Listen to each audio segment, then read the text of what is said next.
সম্মানিত উপস্থিতি, কেমন আছেন আপনারা? আলহামদুলিল্লাহ।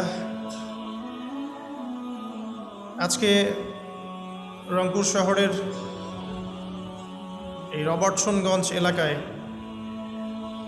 জুমার খুতবা দিতে আসতে পেরে আমি নিজেও খুব মন থেকেই আল্লাহ পাকে শুকরিয়া আদায় করছি। আলহামদুলিল্লাহ। এই এলাকাগুলোর সাথে আমাদের ছোটোবেলার অনেক স্মৃতি জড়িত আছে। আমার বাল্য বন্ধুরাও এখানে অনেকে আছেন হয়তোবা। একটা সময় ছিল যে আমরা এখানে খেলাধুলাও করেছি। আমার বন্ধুদের বাবারা এখানে উপস্থিত আছেন। তো সেখানে আজকে দাঁড়িয়ে দিনের কিছু কথা বলার তৌফিক আল্লাহ পাক দিয়েছেন। আবার আল্লাহ পাকে শুকরিয়া আদায় করছি। আলহামদুলিল্লাহ। তো বিগত প্রায় এক সপ্তাহ থেকে আমি আসলে আমার পারিবারিক কিছু জটিলতার মধ্যেই ছিলাম। আলহামদুলিল্লাহ, আল্লাহ রাব্বুল আলামিন গত সোমবার আমাকে একটি পুত্র সন্তান দিয়েছেন। আলহামদুলিল্লাহ। তো সন্তান, তার মা, পুরো পরিবারের বিষয়গুলোকে নিয়ে আমি খুবই ব্যস্ত ছিলাম। আল্লাহ পাক আমাদের সন্তানদেরকে যেন আগামী প্রজন্মের জন্য কবুল করে নেন, আমিন। এবং তাদের হাতে আল্লাহ পাক ইসলামের পতাকা যেন বুলন্দ করেন, তাদের মধ্য দিয়ে আল্লাহ পাক আল্লাহর জমিনে তার দিন প্রতিষ্ঠা করেন, আমিন।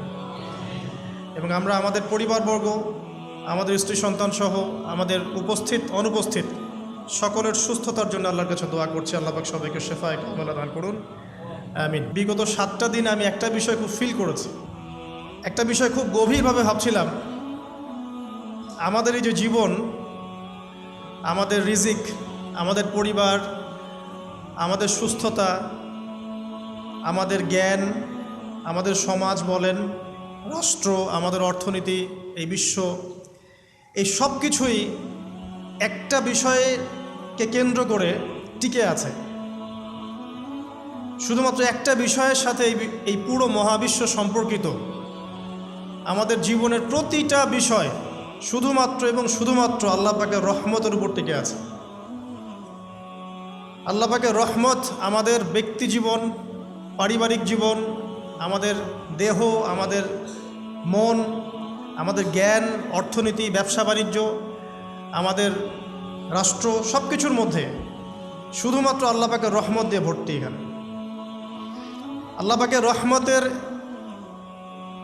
এত বিশাল সমুদ্র, যেটা উপলব্ধি করার ক্ষমতা আমাদের নাই।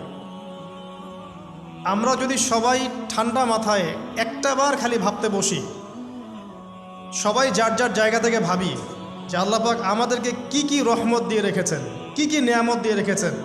ওয়াইন তাউদ্দু নিআমাতাল্লাহ লা তুহসুহা। তোমরা যদি আল্লাহ পাকের নিয়ামত গণনা করা শুরু করো, কোশ্চিনকালেও গুণে শেষ করতে পারবে না। আল্লাহ পাক সূরাতুল জুমারের মধ্যে বলেছেন, কুল ইয়া ইবাদিয়াল্লাযীনা আসরাফু আলা আনফুসিহিম।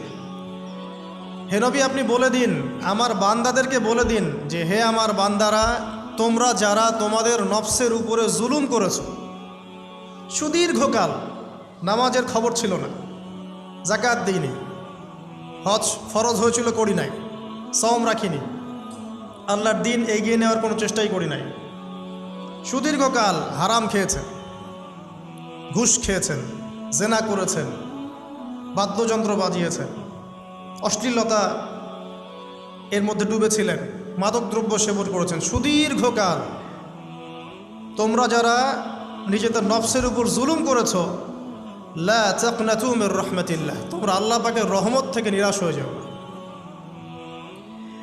তোমরা আল্লাহ পাকের রহমত থেকে নিরাশ হয়ে যেও না।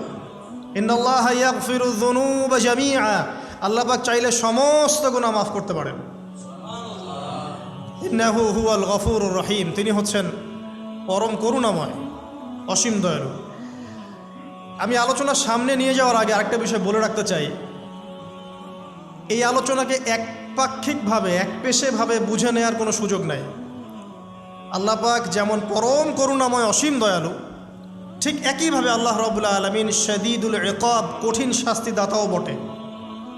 এই দুটো বিষয় মাথায় রেখেই আল্লাহর রহমতের আশাও করতে হবে এবং আল্লাহ পাকের গজবের ভয়ও করতে হবে, এর মাঝখানেই হচ্ছে ঈমান। এই জায়গা থেকে আলোচনা বুঝতে হবে। আল্লাহ পাক তৌফিক এনায়েত করুন, আমিন। আমাদেরকে আল্লাহ রাব্বুল আলামিন তার রহমত থেকে নিরাশ হতে বারণ করছেন। যে যত পাপ করেছে জীবনে, যদি একটা বার কেউ যদি আল্লাহ পাককে মন থেকে ডাকে, চোখ দিয়ে ঝরঝর করে পানি পড়ে, আল্লাহ পাককে বলে, সেজদায় গিয়ে পড়ে আল্লাহকে বলে, রব্বিক ফিরলি, আল্লাহ আমাকে মাফ করে দাও, তার মনের মধ্যে যদি সততা থাকে, মন থেকে যদি সেই কথাটা বলে থাকে, আল্লাহ পাক শুধু তাকে ক্ষমাই করবেন না, তার সমস্ত গুনাহগুলোকে আল্লাহ নেকি দিয়ে পরিবর্তন করে দেবেন।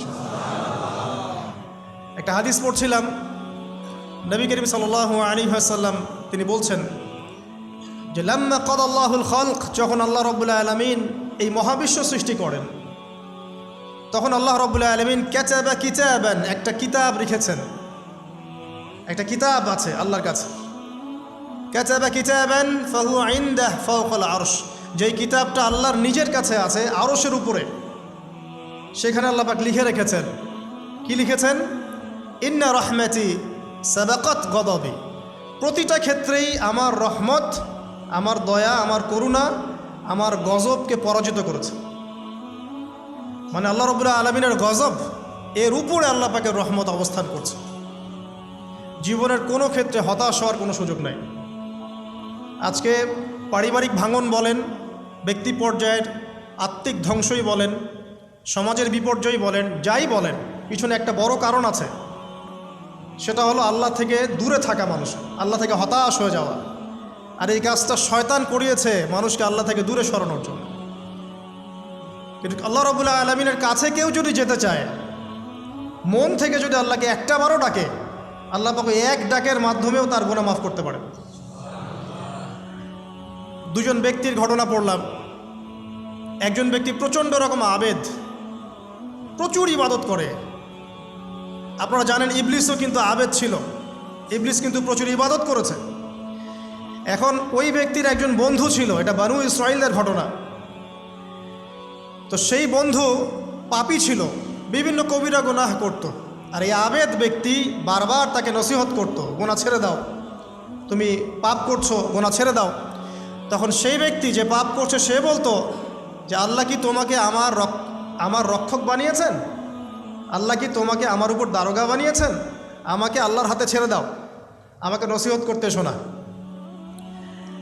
একদিন এই আবেদ ব্যক্তি তার বন্ধুকে একটা জঘন্য পাপ করতে দেখল, এমন একটা পাপ যেটা দেখে তার মনে ধারণা আসলো এটা চরম জঘন্য একটা কাজ।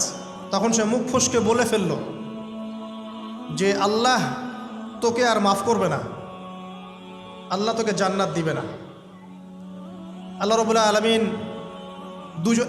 মালাকুল মউতকে এই দুজনের কাছে পাঠালেন, দুজনের রূহকে কবজ করা হলো।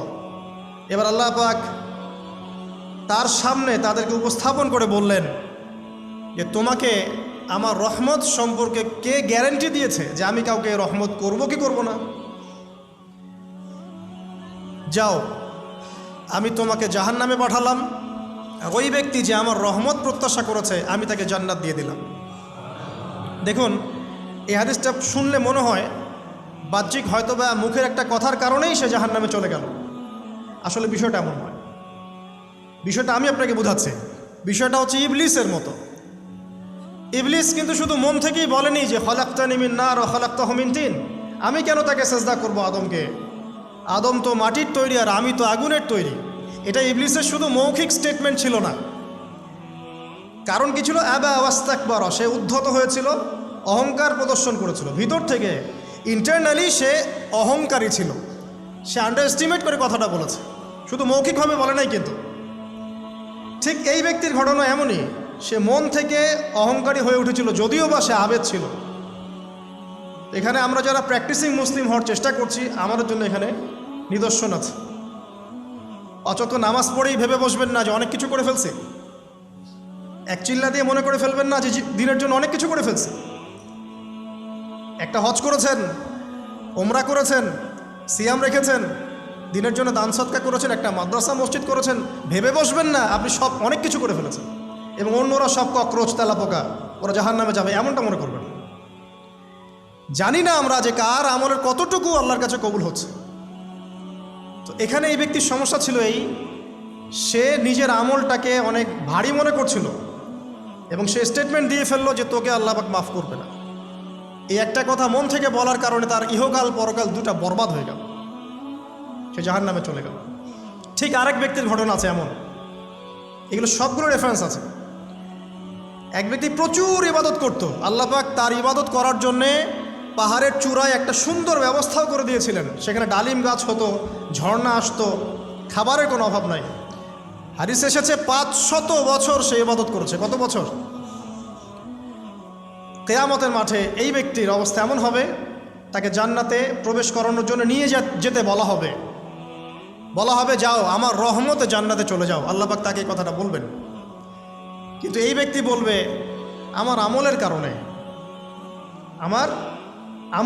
আল্লাহ পাক বলবেন আমার রহমতে জান্নাতে চলে যাও। ব্যক্তি বলবে আমার আমলের কারণে। আল্লাহ রাব্বুল আলামিন তখন তাকে দেওয়া সমস্ত নেয়ামতগুলোকে এক পাল্লায় করবেন আর তার সমস্ত আমলকে আরেক পাল্লায় করবেন। একটা চোখের যে নেয়ামত আল্লাহ পাকের, সমস্ত আমলও 500 বছরের ইবাদত এতটুকু হয়নি। তারপর তাকে বলা হবে ওকে জাহান্নামে নিয়ে যাও। এবার জাহান্নামে যাওয়ার সময় সে বলবে আল্লাহ তোমার রহমতে আমাকে মাফ করে দাও। তখন আল্লাহ পাক তাকে আবার ডেকে নিয়ে আসবে, বলবেন যে তোমাকে যে আমি ইবাদত করার জায়গা করে দিয়েছিলাম, এটা কি তুমি নিজে করেছো না আমি করেছি? সে বলবে আপনি করেছেন। তোমাকে যে আমি সৃষ্টি করেছিলাম তখন কি তুমি কোনো আমল করেছিলে? বলবে না। তাহলে তোমাকে যে সৃষ্টি করেছি আমি, এটা কি তোমার আমলের কারণে? না। তোমাকে সারা দুনিয়াতে এত নিয়ামত দিয়েছি, এটা কি তোমার আমলের কারণে? সে বলবে না। তখন তাকে জান্নাতে প্রবেশ করানো হবে। কিয়ামতের মাঠে এমন অনেক ঘটনা ঘটবে যেটা আমাদের চিন্তার বাইরে। আরেকজন ব্যক্তিকে ডেকে আনা হবে, যে ব্যক্তি একটা দুটা নয় বরং 100টা খুন করেছে। সে 99 জন মানুষকে হত্যা করার পর ফতোয়া খুঁজে বেড়াচ্ছিল যে আমার তওবা কবুল হবে কিনা। একজন আবেদের কাছে গিয়েছে। আবেদ আর আলেম কিন্তু এক জিনিস না।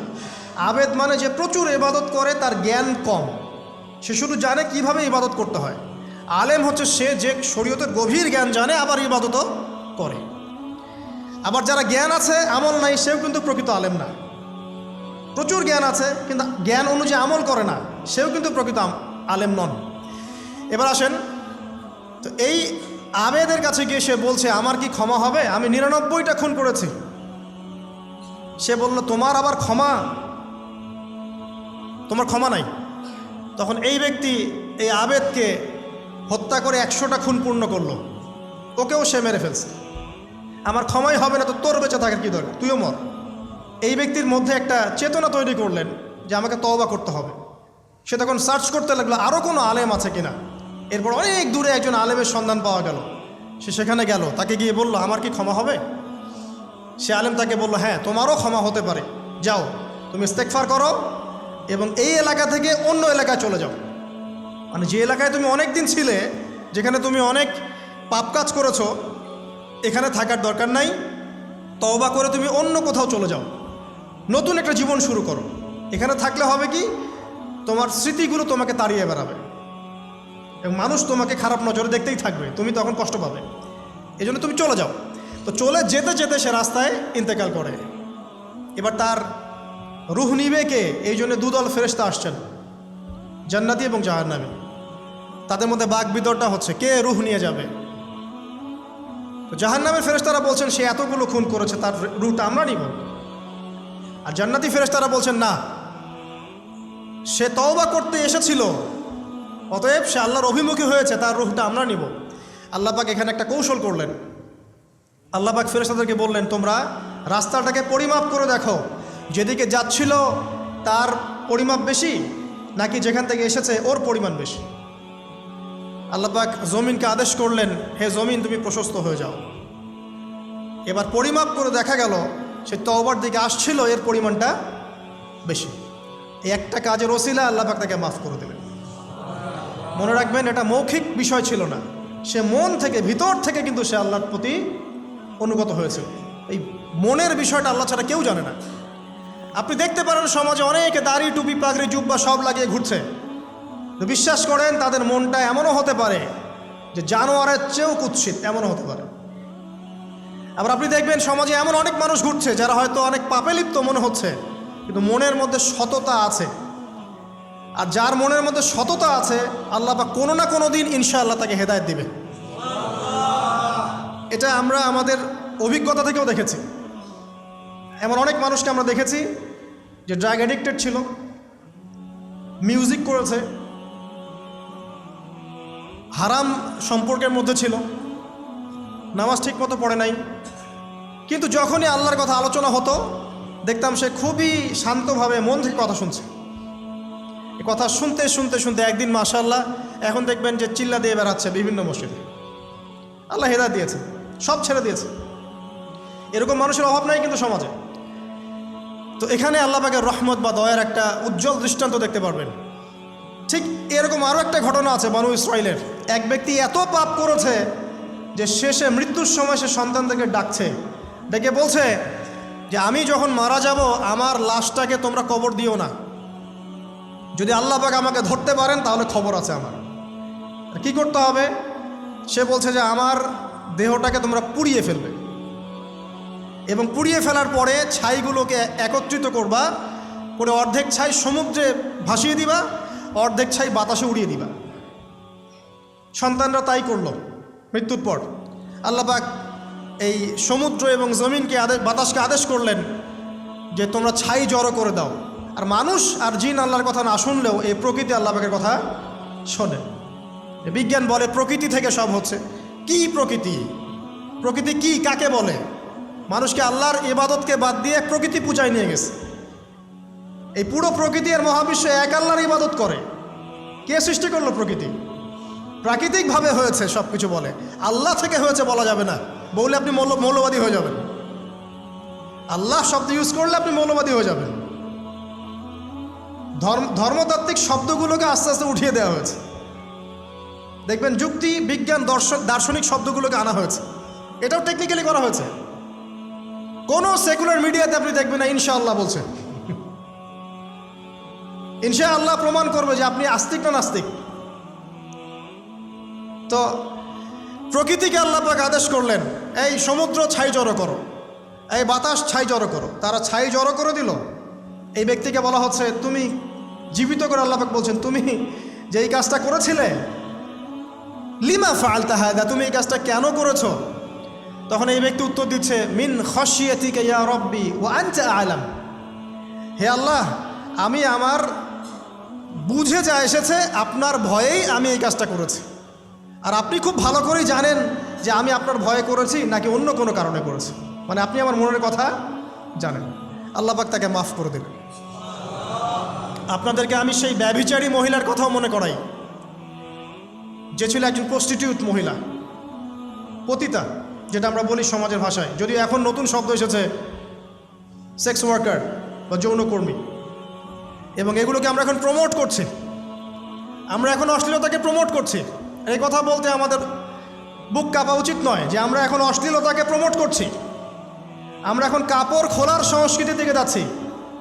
যে কাপড় খুলে দিয়েছিল ইবলিস।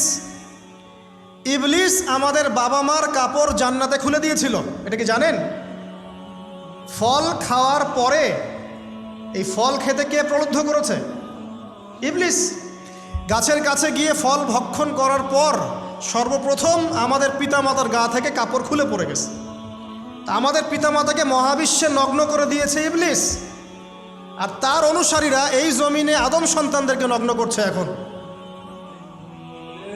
অতএব এই যে একটা ট্রেন্ড এখন চলছে, দেখবেন হারাম রিলেশনশিপকে মিডিয়ার মধ্য দিয়ে প্রমোট করা হচ্ছে, মনে হয় একটা স্বাভাবিক বিষয়। কোনো বিষয়ই না এটা, যে কেউ জেনাই করতে পারে। জেনা, পর্ন খুব নর্মাল। হালালভাবে যদি আপনি বিয়ে শাদী করতে যান তখন সমস্যা হচ্ছে। হালালভাবে যদি আপনি বিয়ে করতে যান তখন সমস্যা হচ্ছে।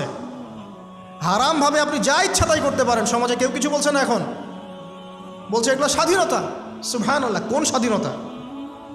স্বাধীনতা বলে কোনো শব্দ নাই মহাবিশ্বে। এই পুরো বিশ্বের সমস্ত মানুষ আল্লাহর অধীনে পরাধীন।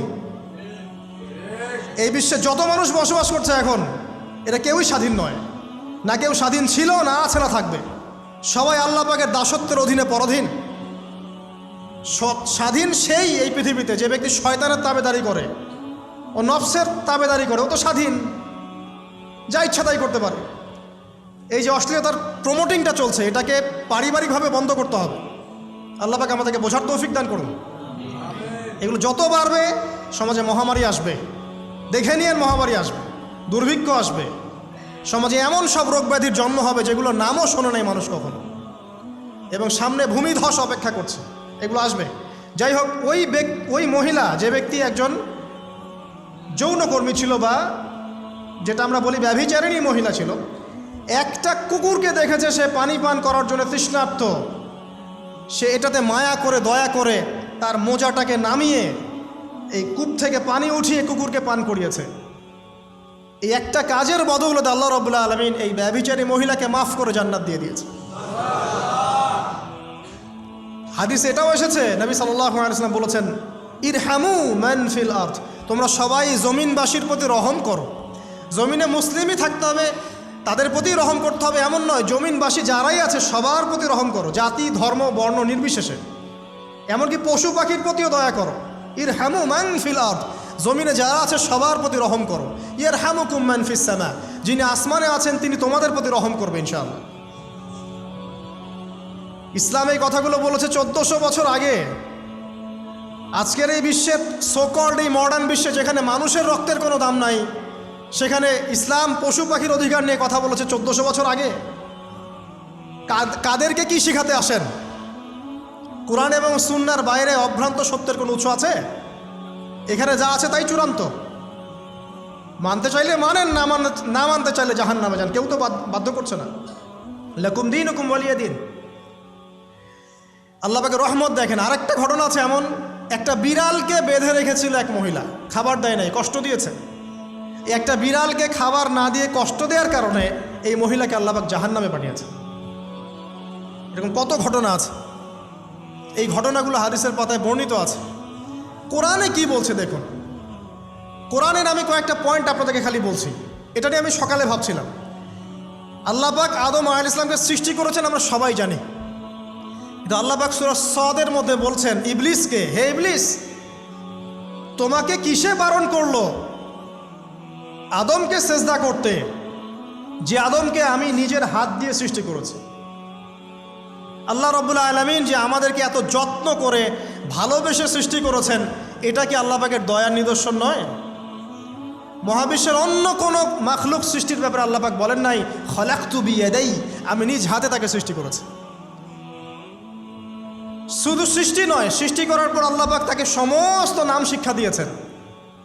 এই যে জ্ঞান শিক্ষা দেওয়া, জ্ঞান, এটা আল্লাহ পাকের সবচেয়ে বড় নিদর্শনগুলোর মধ্যে অন্যতম। এবং আল্লাহ পাকের সবচেয়ে বড় দয়া, আমার মত এটা, মানব জাতির উপরে আল্লাহ পাকের সবচেয়ে বড় দয়াটা হচ্ছে কি জানেন?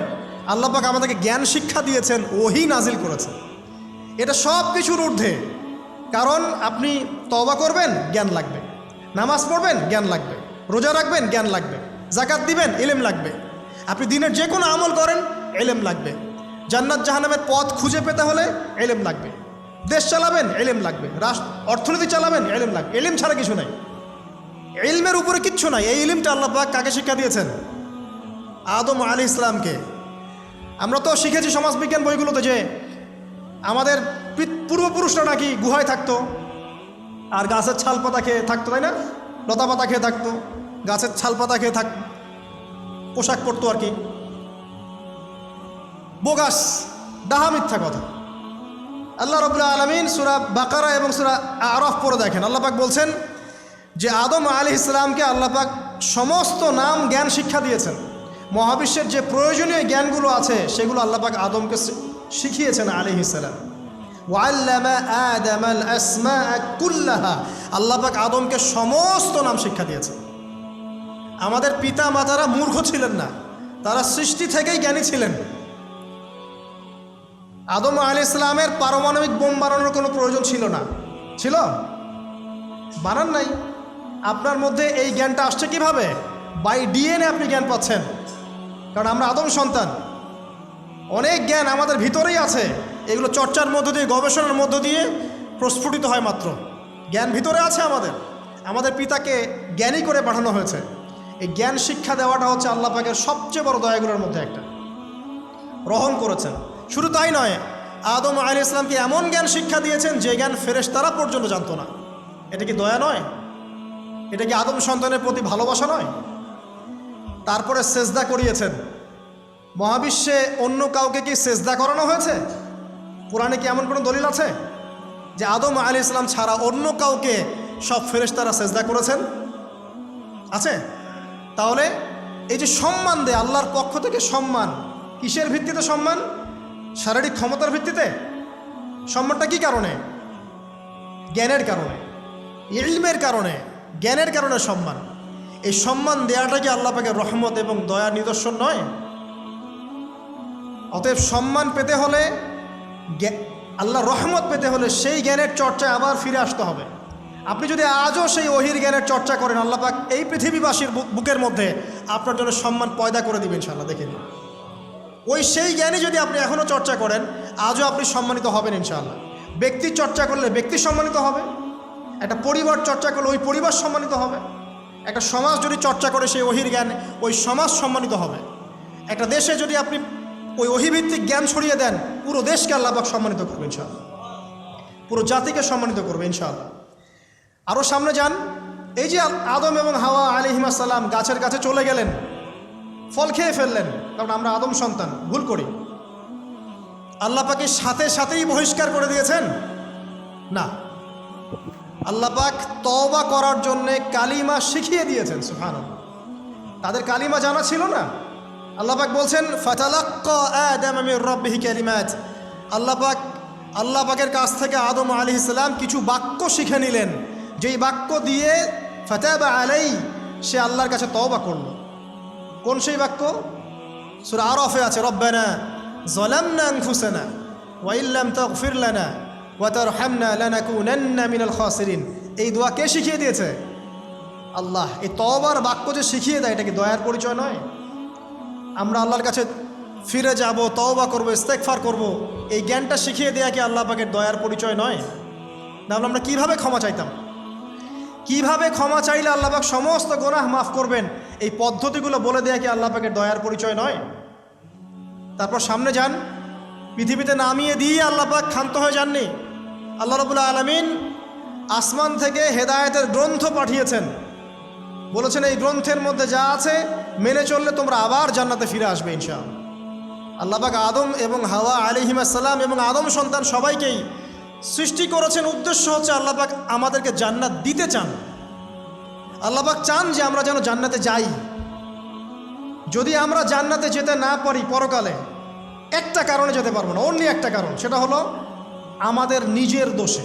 একটা কারণ, যারা জাহান্নামে যাবে মানুষ এবং জিনদের মধ্যে, নিঃসন্দেহে মহাবিশ্বে তারা ছাড়া জাহান্নামে যাওয়ার উপযুক্ত কেউ ছিল না। ও জাহান্নামে যাওয়ার উপযুক্ত ছিল বলেই আল্লাহ পাক তাকে জাহান্নামে পাঠাবেন। আর যারাই জান্নাতে যাবে প্রত্যেকেই শুধু আমলের বদৌলতে যাবে না, বরং আল্লাহ পাকের রহমতেই যাবে। আল্লাহ পাকের রহমত যাদের উপরে বর্ষিত হবে তারাই জান্নাতে যাবে ইনশাআল্লাহ। কে আমল দিয়ে যেতে পারবে না। যত আমলই করি বলা যাবে না এই আমলের বদৌলতে জান্নাতে যেতে পারবো। আল্লাহ পাক দয়া না করলে হবে না। আল্লাহ পাক চান যে আদম সন্তান যেন জান্নাতেই যায়। এই কারণেই সৃষ্টি করা, এই কারণেই আপনার ওহীভিত্তিক গ্রন্থগুলো পাঠানো, এই কারণে নবী রাসূল পাঠানো, আলেম ওলামা সৃষ্টি করা, মানুষকে সতর্ক করা, হায়াত দেয়া, বারংবার জীবনে চলতে ফিরতে আপনাকে অ্যালার্ম করা হয়, আল্লাহর পথে ফিরে আসেন, আল্লাহর পথে ফিরে আসেন। অ্যালার্ম করা হয় না? বিপদ দিয়ে আপনাকে অ্যালার্ম করা হয় আল্লাহর পক্ষ থেকে। আপনি চলতে পথে হোঁচট খান, আল্লাহ আপনাকে অ্যালার্ম দেন, ফিরে আসো। চলছেন বিপথে, আল্লাহ পাকে অ্যালার্ম দেন, ফিরে আসো। আল্লাহ পাকের পক্ষ থেকে কিন্তু এগুলো আসে। অদ্ভুত একটা হাদিস বললাম, অদ্ভুত বলতে বলছি অ্যামেজিং হাদিস, যে একজন সাহাবী বলছেন, সালমান রাদিয়াল্লাহু আনহু, তিনি বলছেন যে যখন মুমিনের উপর বিপদ আপদ বালা মুসিবত আসে, তখন মুমিনের এই বিপদ আপদ বালা মুসিবত রোগ শোকের বদৌলতে আল্লাহ পাক তার গুনাহগুলোকে মাফ করে দেন এবং তার মর্যাদাকে বাড়িয়ে দেন এবং সে আল্লাহর দিকে ফিরে আসার অনুশোচনা করার সুযোগ পায়। আর যখন কাফের মোশরেক বা ফাসেক মানুষকে এইসব রোগ ব্যাধি বিপদ আপদ বালা মুসিবত ঘিরে ধরে, তার দৃষ্টান্ত সেই উটের ন্যায় যে উটটাকে তার মালিক বেঁধে রেখেছে, এরপর ছেড়ে দিয়েছে। সে উটটা বুঝতেও পারলো না কেন তার মালিক তাকে বেঁধে রাখলো আর কেনই বা তাকে ছেড়ে দিল। কথাটা কি বুঝতে পারছেন? যারা আল্লাহ দ্রোহী তাদের উপর যখন বিপদ আপদ বালা মুসিবত আসতে থাকে, তারা বুঝে না যে কী জন্যে আসলো আর কেন চলে গেল। কিন্তু মুমিন ব্যক্তি যারা মুসলিম আল্লাহর অনুগত, তাদের বিষয়টা হচ্ছে এমন বিপদ আপদ বালা মুসিবত রোগ ব্যাধি তাদেরকে আল্লাহর দিকে ফিরিয়ে নিয়ে আসবে ইনশাআল্লাহ। দেখুন, এই যে পৃথিবীতে নামিয়ে দেয়া, এরপর আল্লাহর পক্ষ থেকে ঐশী গ্রন্থগুলো পাঠানো, নবী রসুল পাঠানো, আলেম ওলামা পাঠানো, আপনাকে হায়াত দেয়া, আপনাকে রিজিক দেয়া, এই শ্বাস নেওয়ার ক্ষমতা দেয়া, আপনাকে জ্ঞান বুদ্ধি দেয়া, বিবেক দেয়া, যে আমি তার পাশে লাউ গাছ উৎপন্ন করলাম। কোন গাছ?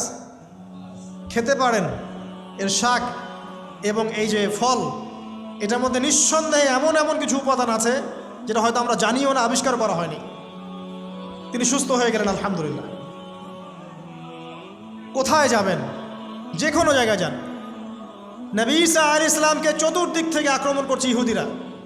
আল্লাহ রাব্বুল আলামিন তাকে এমন হেফাজত করলেন, তার কাছে তাকে উঠিয়ে নিলেন। এটা কি দয়ার পরিচয় নয়? এই যে একটু আগে তেলাওয়াত করলো শুরুর আগে নবী মূসা আলাইহিস সালামের ঘটনা। বনু ইসরাইল একটার পর একটা অবাধ্যতা করেই গেছে। আল্লাহ পাক তারপরেও তাদের কাছে নবী পাঠিয়েছেন, নবী মূসাকে পাঠিয়েছেন। ফেরাউনের মতো জালেম শাসকের হাত থেকে বনু ইসরাইলকে আল্লাহ পাক উদ্ধার করেছেন। এটা কি দয়ার পরিচয় নয়?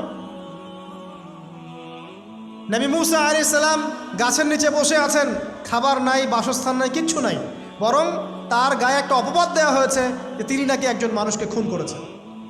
অথচ তার ইন্টেনশন সেটা ছিল না। তিনি একটা ঘুষি দিয়েছেন লড়াই থামানোর জন্যে, ওই এক ঘুষিতেই সেই ব্যক্তি ডেড। এবার তিনি গাছের নিচে বসে দোয়া করছেন, রব্বি ইন্নী লিমা আনজালতা ইলাইয়া মিন খাইরিন ফাকির।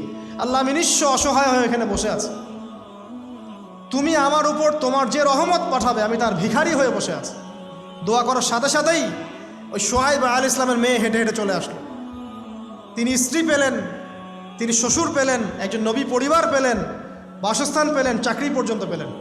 8 বছর তিনি রাখালি করেছেন সোহাইব আলাইহিস ইসলামের ফার্মের মধ্যে। দয়া মুহূর্তেই চলে আসবে, শুধু আল্লাহর দিকে অভিমুখী হলেই হয়, এগুলো দয়া। আইয়ুব আলাইহিস ইসলামের কথা মনে আছে না? দীর্ঘদিন রোগে ভুগছেন, চিকিৎসা হচ্ছে না, ভালো হচ্ছে না, শেফা হচ্ছে না। এখানে যারা আধ্যাত্মিকত্ব নিয়ে পড়াশোনা করেন, লেখালেখি করেন, তারা বলেছেন তাদের কিছু কিতাবের মধ্যে, রোগটা যখন এমন একটা পর্যায়ে চলে আসলো যে তিনি জিহ্বাটা নড়াতে পারছেন না, কারণ তিনি আল্লাহ পাকের জিকির করতে প্রচণ্ড ভালোবাসতেন। এক পর্যায়ে রোগটা এমন একটা জায়গায় চলে আসলো যে জিহ্বাটা তিনি নড়াতে কষ্ট হচ্ছে। তখন গিয়ে তিনি বলছেন, রব্বি আন্নী মাসসানি আদ-দুররু ওয়া আনতা আরহামুর রাহিমিন। হে আল্লাহ, আমাকে কষ্ট স্পর্শ করেছে, আর তুমি তো ক্ষমাকারী, রহমকারীদের মধ্যে সর্বশ্রেষ্ঠ রহমকারী। আমি জিকির করতে পর্যন্ত পারছি না, আল্লাহ আমার রোগটা শেফা দিয়ে দাও। বলার সাথে সাথে আল্লাহ রাব্বুল আলামিন প্রস্রবণ ঝর্ণা তৈরি করলেন, এখানে গোসল করো, শেফা হয়ে গেল। এগুলো কি রহমতের পরিচয় নয়? এখানে এক শ্রেণীর স্কলার এমনও বলেছেন, আজকে আমরা যারা বাহ্যিক সৌন্দর্য নিয়ে বেশি গর্ব করি আর কি, আত্মিক সৌন্দর্যের চাইতে বাহ্যিক সৌন্দর্য নিয়ে যারা বেশি গর্ব করি, যদি আল্লাহ পাক আমাদের পোশাকটাকে পরিবর্তন করে দেন, আত্মাটাকে দেহের পোশাক দেন আর দেহটাকে আত্মার পোশাক বানায় দেন, তাহলে দুর্গন্ধে কি আমাদের সামনে আসতে যাবে না। কথা আপনারা বুঝতে পারছেন না? আইয়ুব আলাইহিস সালামের আত্মাটা ছিল পবিত্র, পরিশুদ্ধ, তার দেহের মধ্যে রোগ হয়েছিল। আর এই পুরো বিশ্বের ম্যাক্সিমাম লোকের মানুষের রোগ এখন আত্মায়, দেহে নয়। আবার বলছি, হয়তো বুঝতে পারছেন না। আইয়ুব আলাইহিস সালামের রোগটা হয়েছিল দেহে, বাইরে। তার আত্মা ছিল পবিত্র, পরিশুদ্ধ আত্মা। দেহের রোগের একটা পর্যায়ে যখন জিহ্বাটায় ইফেক্ট হলো, তখন জিকির করতে তার কষ্ট হচ্ছে, তখন তিনি দোয়া করছেন, আল্লাহ আমার এই রোগটাকে শেফা দিয়ে দাও। আর এখনকার পুরো জেনারেশন, এই সভ্যতার রোগ হচ্ছে ভিতরে, আত্মায়। দেহের রোগের চাইতে এদের আত্মার রোগটা বেশি।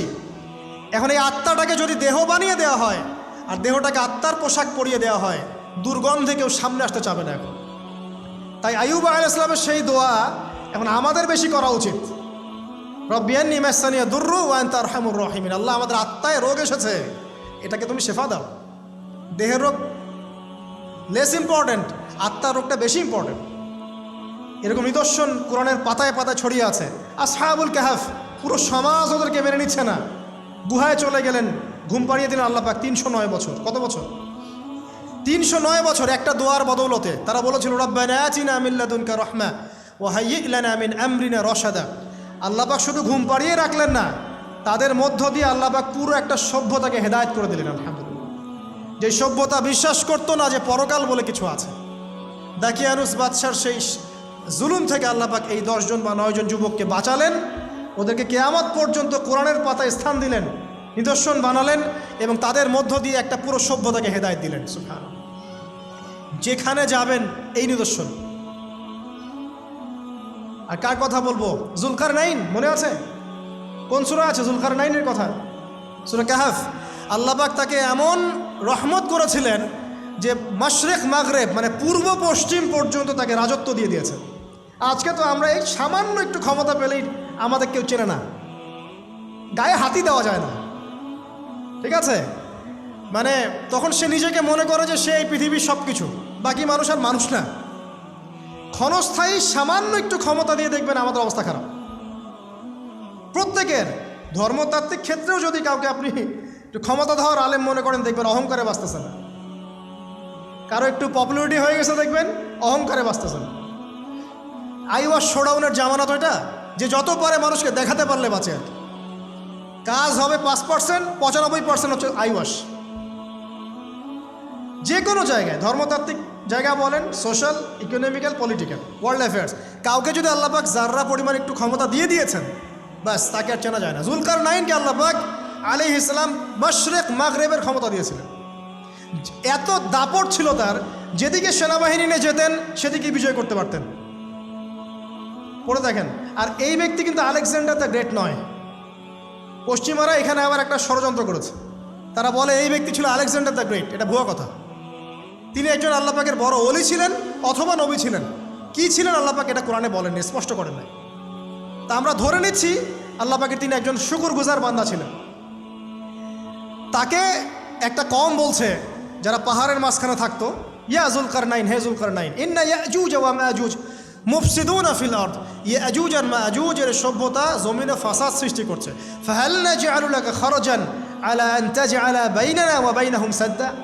আমরা কি তোমাকে একটু ট্যাক্স দিব, খাজনা দিব, যে খাজনার বদৌলতে তুমি একটা প্রাচীর নির্মাণ করে দিবে, যে প্রাচীর নির্মাণ করলে ওরা আর আমাদের কাছে আসতে পারবে না।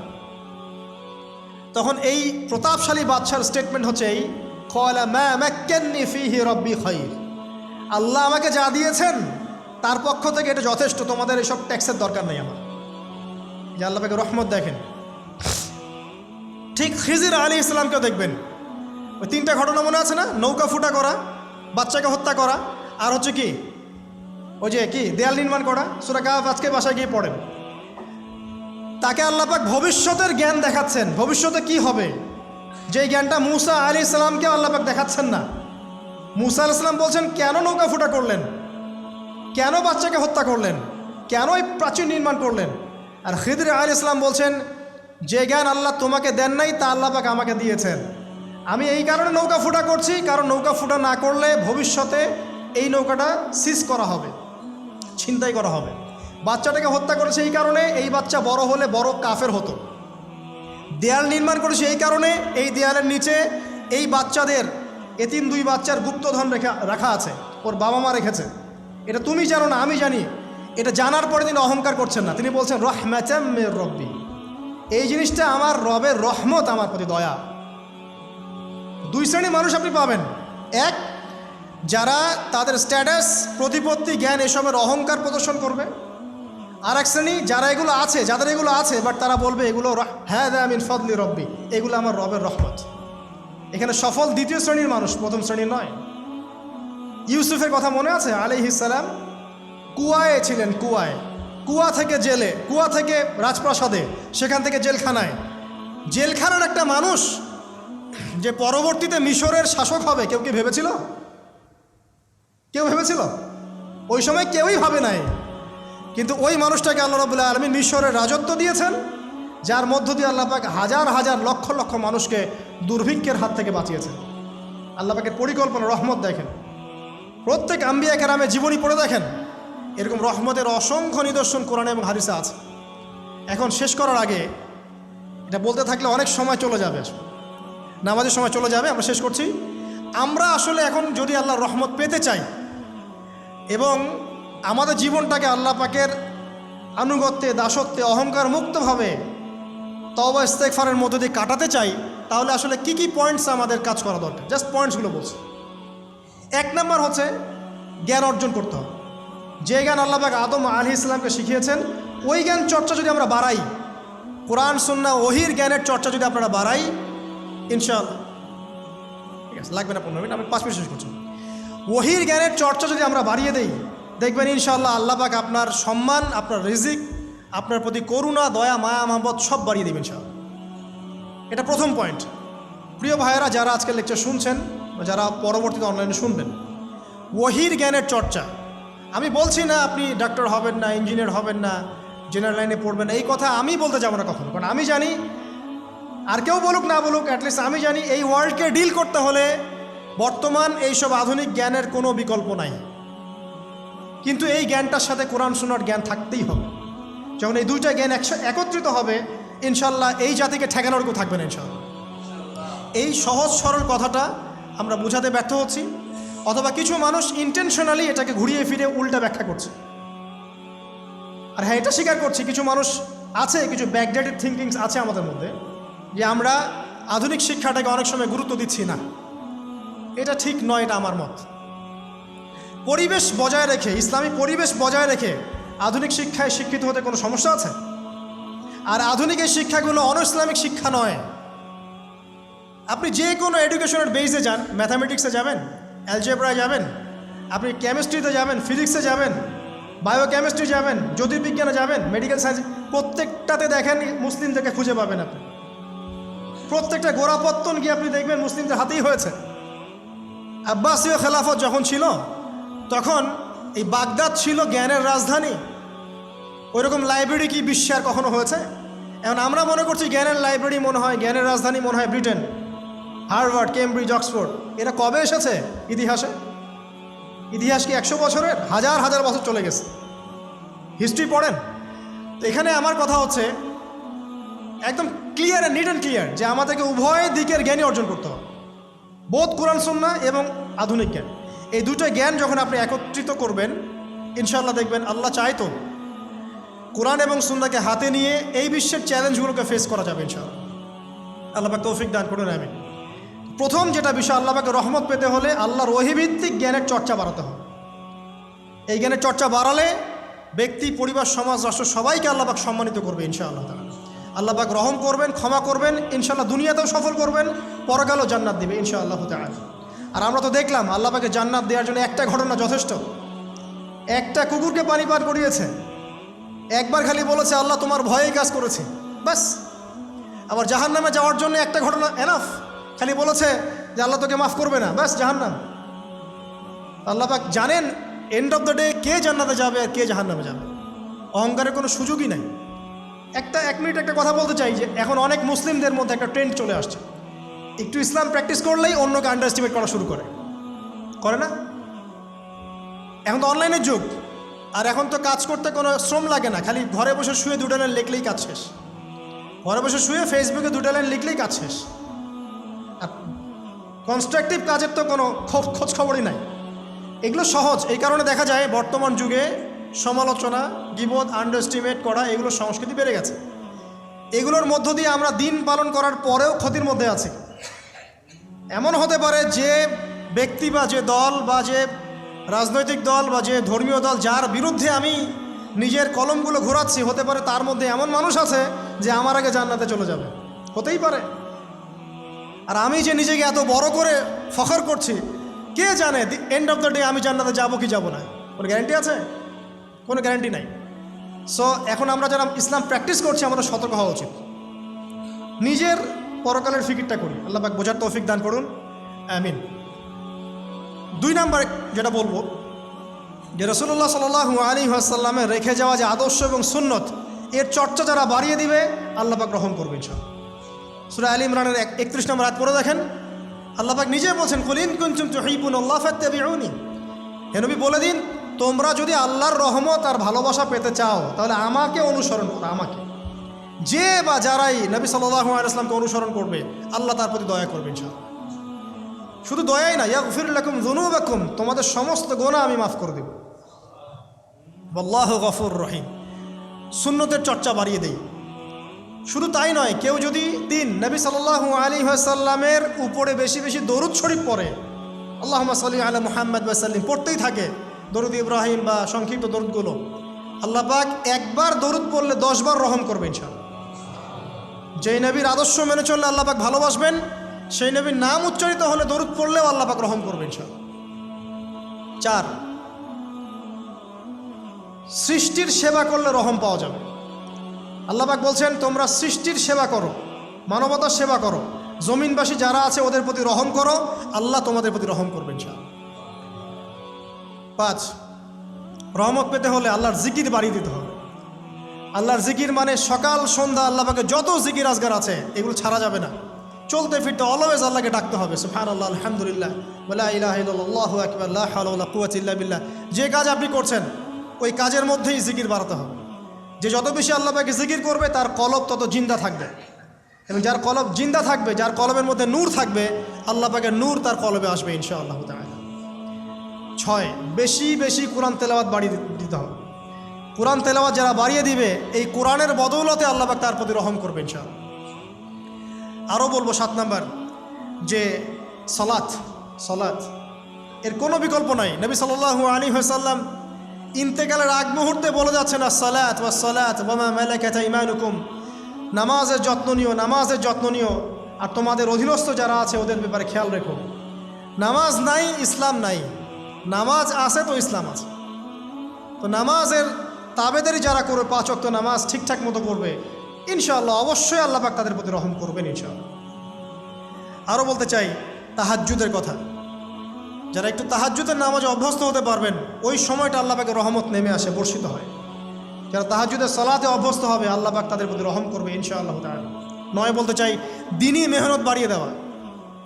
যাদের ফিকির দিনকে নিয়ে, কিভাবে আমি দিন পালন করব, কিভাবে দিনের প্রচার করব, দিনের জ্ঞান অর্জন করব, এর প্রসার ঘটাবো, দিনটাকে মানুষের কাছে পৌঁছে দেব, এই ফিকির যাদেরকে তাড়িয়ে বেড়ায়, ইনশাআল্লাহ আল্লাহ পাক ওদেরকে এই জমিনে রহম করবে ইনশাআল্লাহ। আল্লাহ পাক দাওয়াতি কাজ বাড়িয়ে দেন, দিনের ফিকির বাড়িয়ে দেন, ইনশাআল্লাহ তাআলা আল্লাহ পাকের রহমত পাওয়া যাবে ইনশাআল্লাহ। আরেকটা কথা আছে, 10-এ গিয়ে বলবো পিতামাতার খেদমতের কথা। পিতামাতার খেদমত এমন একটা জিনিস যেটা করলে পরে আল্লাহর রহমত নেমে আসে। একজন ব্যক্তি কবিরা গুনাহ করেছে, নবীর কাছে গিয়ে বলছে, আমার ক্ষমার কি কোনো রাস্তা আছে? নবী সাল্লাল্লাহু আলাইহি ওয়াসাল্লাম বলছেন, তোমার মা কি বাসায় আছে, জীবিত আছে? হ্যাঁ জীবিত আছে, বাসায় যাও, তোমার মায়ের খেদমত করো, তোমার সমস্ত গুনাহ মাফ হয়ে যাবে ইনশাআল্লাহ। আপনার ওয়াইস কারণীর নাম শুনেছেন না? শুনেছেন না? তাকে এত বড় মর্যাদা দেওয়া হবে কিয়ামতের মাঠে। এর পিছনে কারণ কি জানেন? সেই ব্যক্তি মাশাআল্লাহ তার মায়ের খেদমত করত। 3 বার বলেছেন নবী সাল্লাল্লাহু আলাইহি ওয়াসাল্লাম, আমাদের সবচেয়ে সেরা এবং ভালো ব্যবহার পাওয়ার অধিকার হচ্ছে মায়ের, তারপরে মায়ের, তারপরেও মায়ের, তারপর বাবার। পিতামাতার খেদমত করলে আল্লাহ রহমত নেমে আসে। আর একজন ব্যক্তি বলছিল, আমার বাসায় তো মাও নাই ইয়া রাসূলুল্লাহ, আমি কি করব? তখন নবীজি বলছেন, তোমার কি খালা আছে? খালা বেঁচে আছে? খালা বেঁচে আছে, খালার খেদমত কর। এখনকার এই বিশ্বে দেখেন সম্পর্কগুলো কিন্তু ভেঙে যাচ্ছে। পিতা মাতা, ভাই বোন, আত্মীয় স্বজন, প্রতিবেশীর তো খবরই নেই, আমি তো জানি না আমার পাশের ফ্ল্যাটে কে থাকে। হ্যাঁ, অবস্থা এমন। তো সমাজের উপকার করলে, জনকল্যাণমূলক কাজ করলে, পিতামাতার খেদমত করলে, আত্মীয়তার বন্ধন অটুট রাখলে এবং অন্যের সমস্যার সমাধান করার জন্য মানব সেবামূলক কাজ করলে আল্লাহর রহমত নেমে আসে। আজকে আমি 10টা বলেছি, ছাড়া আরও অনেক কাজ আছে যেগুলো নিয়মিত করতে থাকলে আল্লাহ রাব্বুল আলামিনের রহমত নেমে আসে। মোটা দাগে জ্ঞান অর্জন, মোটা দাগে নবী সাল্লাল্লাহু আলাইহি ওয়াসাল্লামের সুন্নাহ অনুসরণ, আল্লাহর ওহীর জ্ঞানের প্রচার প্রসার ঘটানো, দিনকে নিয়ে ভাবা, দিনের ফিকির করা, কোরআন তেলাওয়াত বাড়ানো, জিকির বাড়ানো, বেশি বেশি ইস্তেগফার করা, তওবা করা, বেশি বেশি ইস্তেগফার করা, আল্লাহর কাছে দোয়া করা, নামাজ তাহাজ্জুদ বাড়িয়ে দেয়া, আত্মীয়তার সম্পর্কগুলো বজায় রাখা, ঠিক আছে, আল্লাহ পাকের জমিনে দিনের প্রচার প্রসারের চেষ্টা করা, এবং সর্বোপরি ঈমান ইসলাম এবং তাকওয়া বজায় রেখে যারা চলবে ইনশাআল্লাহ, আল্লাহ পাক এই দুনিয়াতেও তাদের প্রতি রহম করবেন ইনশাআল্লাহ, পরকালেও তাদের প্রতি রহম করবে ইনশাআল্লাহ আযজা ওয়া জাল। সর্বশেষ একটা হাদিস বলে শেষ করছি। রাসূলুল্লাহ সাল্লাল্লাহু আলাইহি ওয়াসাল্লাম বলেছেন, আল্লাহ রাব্বুল আলামিন যখন এই পুরো মহাবিশ্ব সৃষ্টি করেছেন, তার রহমতটাকে তিনি 100 ভাগে ভাগ করেছেন। কত ভাগে? 100 ভাগে। তার অনলি একটা ভাগ, মাত্র একটা ভাগ আল্লাহ রাব্বুল আলামিন পুরো মহাবিশ্বে ছড়িয়ে দিয়েছেন, এক ভাগ। আর আপনাদেরকে আমি অন্য একটা লেকচারে বলেছিলাম, সমুদ্রের ধারে যখন আপনি হাঁটবেন বা নদীর তীরে যখন আপনি হাঁটবেন, ওখানে একটা বালুর যে পরিমাণ অবস্থান, এই পুরো মহাবিশ্বে কিন্তু পৃথিবীর অবস্থান তার চেয়েও কম। যারা সায়েন্স পড়েছেন তারা জানেন, পুরো মহাবিশ্বে পৃথিবীর অস্তিত্ব এর চেয়েও কম, একটা বালুর কণার চেয়েও কম। মহাবিশ্ব এত বড়, এই পুরো মহাবিশ্বে আল্লাহ পাক এক ভাগ রহমত বন্টন করে দিয়েছে সৃষ্টিজীবের মধ্যে। এতে করে আপনি দেখবেন একটা কুকুর পর্যন্ত তার বাচ্চাকে কিন্তু আদর করে, একটা গাভী তার বাচ্চার গা পরিষ্কার করে, তাই না? আর আমরা তো আমাদের বাচ্চাদের জন্য যা করি আপনারা দেখতে পাচ্ছেন। বাকি 99 ভাগ রহমত আল্লাহ রাব্বুল আলামিন তার নিজের কাছে গচ্ছিত রেখেছেন, যা দিয়ে কিয়ামতের মাঠে আল্লাহ পাক বান্দাদেরকে মাফ করবে ইনশাআল্লাহ। অতএব সর্বশেষ কথা হচ্ছে, আমরা যারা আল্লাহ থেকে দূরে আছি, হতাশ হওয়ার কোনো কারণ নেই। লা তাকনাতু মির রাহমাতিল্লাহ। নামাজ পড়ছেন না, আজকেই ফিরে আসেন। রোজা রাখেন নাই, আজকেই ফিরে আসেন। নামাজ এবং রোজা যা রাখেন নাই ক্যালকুলেট করেন, কত ওয়াক্ত নামাজ পড়েন নাই, কত মাসের রোজা রাখেন নাই, রাখার কাজা করার চেষ্টা করেন। যাকাত দেন নাই, হিসেব করেন, যাকাত দিয়ে দেন। সুদ খেয়েছেন, তওবা করে আজকেই ফিরে আসেন। জেনা করেছেন, আজকেই ফিরে আসেন। মানুষকে ঠকিয়েছেন, তার টাকা ফেরত দিয়ে দেন। সম্পত্তি জোর করে আত্মসাৎ করেছেন, ফেরত দিয়ে দেন। কাউকে গালি দিয়েছেন, গোপনে তাকে গিয়ে বলেন, ভাই আপনাকে গালি দিয়েছিলাম, আমাকে মাফ করে দিন। আজকেই ফিরে আসেন। লা তাকনাতু মির রাহমাতিল্লাহ, ইন্নাল্লাহা ইয়াগফিরু যুনুবা জামিআ। আল্লাহ পাক সমস্ত গুনাহ মাফ করবেন ইনশাআল্লাহ। অতএব তরুণ সমাজে যারা হতাশ, পাপে নিমজ্জিত আছো, নামাজ পড়ছো না, হারাম অ্যাফেয়ার্সে আছো, মাদক খাচ্ছ, এইসব অশ্লীল কাজে সময় নষ্ট করছো, বেপর্দায় ঘুরছো, হ্যাঁ, পিতামাতার সাথে রুড বিহেভ করছো, তোমার বয়সটাকে নষ্ট করছো, দিনের জন্য 3 দিন সময় লাগাতে পারলে না, কোরআন পড়া শিখতে পারলে না, কিছুই করছো না, হতাশ হয়েও না। মন থেকে, ভিতর থেকে আল্লাহকে ডাকো। মন থেকে আল্লাহকে ডেকে একটা বার আল্লাহ দিকে ফিরে এসে দেখো, ইনশাআল্লাহ তাআলা দেখবা এখানে যে শান্তি আছে, সারা দুনিয়ার কোথাও সে শান্তি পাবা না। এবং এই শান্তি নিয়ে তুমি যদি দুনিয়ার জীবন শেষ করতে পারো, তোমার কবর হবে শান্তিময়, তোমার হাসর হবে শান্তিময়, পুলসিরাত শান্তিময় হবে ইনশাআল্লাহ। হাসতে হাসতে তুমি জান্নাতে চলে যাবে ইনশাআল্লাহ। আমরা আজকের মতো এখানে শেষ করছি এই দোয়া করে, আল্লাহ রাব্বুল আলামিন আমাদের সবাইকে রহম করেন এবং তার রহমত পাওয়ার জন্য যোগ্য হওয়ার তৌফিক আল্লাহ পাক আমাদেরকে দান করেন। এবং যেই কাজগুলো করলে পরে আল্লাহর রহমত থেকে মানুষ বঞ্চিত হয়, এই কাজগুলো দূরে থাকার তৌফিক আল্লাহ রাব্বুল আলামিন আমাদের সবাইকে দান করেন। আমিন।